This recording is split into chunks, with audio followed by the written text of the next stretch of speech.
information to share with you today. I'm very excited. I thought a good place to start would be to look at how we spend money on campaigns around food. And a lot of this is documented on the FEC website, and we've got access to disbursements. So I decided to do a search for donuts. So we're going to scroll down the FEC disbursements page.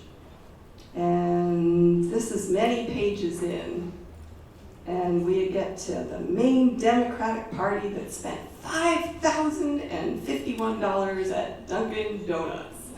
And Next Gen Climate came in just under that. So this is how many of us end up in the donut hole, along with Carla, the campaign worker. But if we really zoom out, we can see this isn't just happening in campaigns. This is really the norm in our country. This is recent research that 58% of our diet in the United States is considered to be ultra-processed, and only 42% is unprocessed or minimally processed.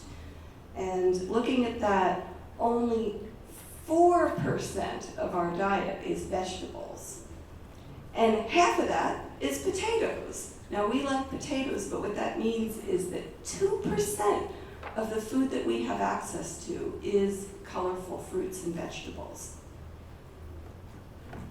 And zooming out maybe even a little further, this isn't just about our own practices. There's a whole lot going on behind the scenes that's creating this influence.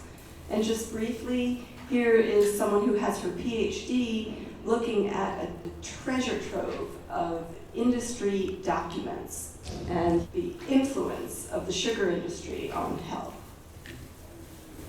Here's some more corporate influence. The sugar industry's long downplayed potential harms. Fast food advertisements get under our skin whether we realize it or not. There's even been efforts to harass advocates of good public health policy. And some of these stories are maybe not surprising, but they still shock me. Our dietary guidelines are even skewed by corporate influence, and so on and so forth. This is one of the documents that we find.